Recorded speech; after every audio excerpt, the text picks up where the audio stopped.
পুরা ইকোসিস্টেমটা, পুরা গভর্নেন্স থেকে শুরু করে মিডিয়া থেকে শুরু করে সবকিছুই আসলে আমি একটা কথা বলি যে ট্রায়াড অফ পাওয়ার। পাওয়ার হচ্ছে যে একটা ব্যুরোক্রেসি, মিলিটারি অ্যান্ড সিভিল ব্যুরোক্রেসির কাছে একটা পাওয়ার কনসেন্ট্রেটেড আছে, আরেকটা পাওয়ার কনসেন্ট্রেটেড আছে হচ্ছে যে বিজনেসম্যানদের কাছে, আরেকটা পাওয়ার কনসেন্ট্রেটেড আছে মিডিয়া অ্যান্ড সিভিল সোসাইটি বা আমরা যেভাবে এদের কাছে। এখন এরা তিনজনে কিন্তু তিনজনকে ফিড করে, তিনজনকে তেলে পুষে রাখে এবং প্রত্যেকটা ইন্টারেস্টের সাথে জড়িত। এটাই হচ্ছে যে মিডিয়াতে আজকের যতগুলো দুর্বলতা বা গত কয়েক দশকের দুর্বলতার উৎস তো এখানে, যে আসলে বিজনেসম্যানরা মিডিয়াকে ফিট করে, মিডিয়া আবার বিজনেসম্যানদের স্বার্থটাকেই রক্ষা করে। এবং গত 1 বছরে এটা আরো নোংরা ভাবে দেখা গেল। আমি একবারে পত্রিকা ধরে ধরে বলতে পারি, কিন্তু এটা আমাদের জন্য সমীচীন না, বরং আমি মনে করি যে এটা আপনাদের কাছে স্পষ্ট যে কে কিভাবে করতেছে।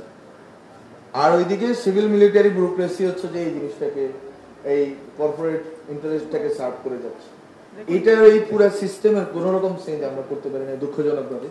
এই অভ্যুত্থানের পরে এতগুলো মানুষ শহীদ হওয়ার পরে এটাই হচ্ছে আমি মনে করি ব্যর্থতা। এই ব্যর্থতাকে মানে সিভিল মিলিটারি ব্যুরোক্রেসিকে আপনার ফেসিস্ট মুক্ত না করে, কর্পোরেশনকে ফেসিস্ট মুক্ত না করে আপনি মিডিয়াকে আলাদাভাবে ফেসিস্ট মুক্ত করবেন, এটা আসলে সম্ভব না। বা ওই প্রবণতা মুক্ত করবেন, হয়তো ফেসিস্টরা নাই নাম কাওয়াজতে, কিন্তু ওই প্রবণতাগুলো রয়ে গেছে। এখনো মালিকরা ওই রকম আচরণই করতেছে, এখনো সাংবাদিকদের বেতন ভাতা নিয়ে আগের মতোই মানে মানে চলতেছে।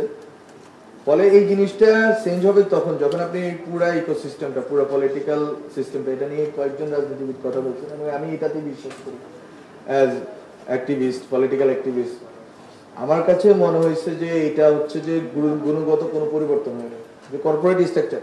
যেমন অনেকে বলতেছেন যে উনি বলে গেলেন রতনদা, যে তার নাম বললেন সংবাদের যিনি ছিলেন, হ্যাঁ উনি ব্যবসায়ী ছিলেন, কিন্তু ওনার পত্রিকাতে কিভাবে প্রেজেন্টেশন, আমাদের কয়জন ব্যবসায়ী আছেন এইভাবে ভাববেন যে আমি পত্রিকা দিয়ে দিছি, পত্রিকা হচ্ছে যে যেটা স্যার বলেন যে একটা পেপার রেডি করবে যে আমি এইভাবে রেগুলেটেড হইতে চাই, আমি এইভাবে আমার পত্রিকা চালাইতে চাই, মালিক টাকা দিবে, কোনো রেগুলেশনের ক্ষেত্রে বা সংবাদ প্রকাশের ক্ষেত্রে কোনো বাধা দিবে না। এরকম কোনো মালিককে আমরা কল্পনা করতে পারি?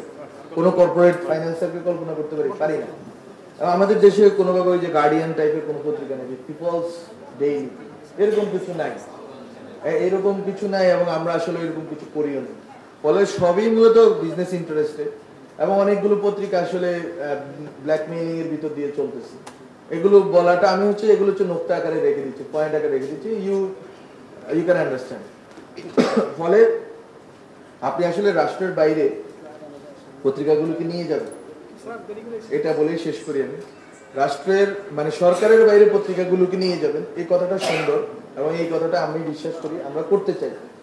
কিন্তু এই যে তিনটা পাওয়ারের কেন্দ্র, ক্ষমতার বড় কেন্দ্র, এখানেও যদি থাকে, এটা আসলে রাষ্ট্রের চেয়ে বড় রাষ্ট্র, মানে সরকারের চেয়ে বড় সরকার। এবং ওইটা কিন্তু সরকার নিরপেক্ষ, মানে সরকার আসলো গেল, এই কর্পোরেশন, এই media and cultural establishment, civil society establishment and civil military bureaucracy, এর গায়ে কোনো কিছু লাগে। আমরা হচ্ছে যে আমলাদেরকে বিদায় করছি, তো তখন হচ্ছে যে আমরা দেখলাম যে বিএনপি জামাতেরই, হ্যাঁ, যদি আমি এইবার 2-3 বার উচ্চারণ করে ফেলছি নামটা, এটা নিয়ে সমালোচনা হইতে পারে যে আমি কেন বললাম রাজনৈতিক দলের নাম। যাই নেমে যাবো এখন, পদ থেকে দাবি করে লাভ নেই। তো বিষয়টা হচ্ছে যে এখানে আমাদের জন্য যেটা ছিল যে এই যে রাজনৈতিক দলগুলো যদি চাইতো এই ক্ষমতা কাঠামোর, ওই যেটা বলতেছিলাম আমলাতন্ত্রের জায়গাতে যেটা হয়েছে যে অনেক বিএনপি মানে ওই দুই দলের লোকরাই বলছে যে একে সরাই না স্যার, মানে আওয়ামী লীগের লোক, কারণ এটা হচ্ছে অ্যাডমিনের লোক, ওখানে যেন কৃষি ওই যে কি বলে কৃষি ক্যাডার কেউ যেন না আসতে পারে, অন্য কোনো ক্যাডার যাতে না আসতে পারে, ওখানে কিন্তু ওনারা আবার একমত অ্যাডমিন ক্যাডারের ক্ষেত্রে। তো আমার দেখা যে গত 1 বছরের বাংলাদেশ, আমার দেখা হচ্ছে গোষ্ঠী স্বার্থের বাংলাদেশ। প্রত্যেকটা গোষ্ঠী অ্যাডমিন ক্যাডারের স্বার্থ দেখে, কৃষি ক্যাডারের স্বার্থ দেখে, তথ্য ক্যাডারের স্বার্থ দেখে, কিন্তু কেউ আসলে ন্যাশনাল ইন্টারেস্ট দেখে না, যে সামগ্রিকভাবে আমরা আসলে কোন জিনিসটা করলে আমরা একটা ভালো আইন পাবো, ভালো একটা পলিসি পাবো, ভালো একটা প্র্যাকটিস পাবো, ওই ক্ষেত্রে কেউ আসলে আগ্রহী না। তো আমার এই হতাশাটা আছে এবং আমরা আসলে অনেক কিছু করতে চাইছি। এবং আমি তো বললাম এই যে প্রক্রাস্টিনেশন, এই যে একটা কাজ 2 মাস ধরে ঝুলে আছে। এবং তথ্য কমিশন নিয়ে আজকে কথা হবে, কারণ আজকে তথ্য অধিকার দিবস। তথ্য কমিশনের ফাইল ফুট করা হয়েছে আরো 1.5 মাস আগে, এখনো পাইনি।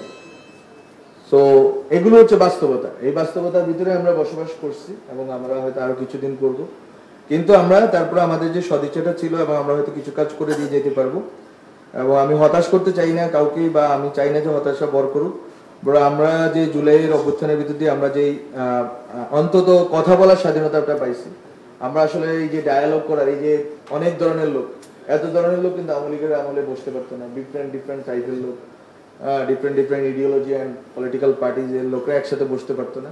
এই যে ডিফারেন্ট গ্রুপ অফ পিপল যে কথা বলতে পারতেছে এবং একটা জায়গায় আসার চেষ্টা করতেছে, কনসেনসাস কমিশনে যেটা হইতেছে, সিজিএস থেকে খুবই দারুণভাবে যে গত 1 বছর ধরে অনেকগুলো ডিসকাশন, অনেকগুলো ডায়ালগ আয়োজন করা হয়েছে এবং সব ধরনের প্রতিনিধিত্ব জায়গাটা নিশ্চিত করা হয়েছে।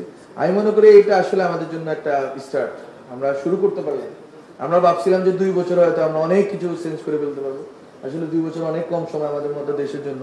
আমাদের দেশের জনগোষ্ঠী অনেক বেশি এবং এখানে অনেক প্রকাশ্য অপ্রকাশ্য স্টেক হোল্ডার আছে, হ্যাঁ, এবং এখানে অনেক ধরনের ইস্যুজ আছে।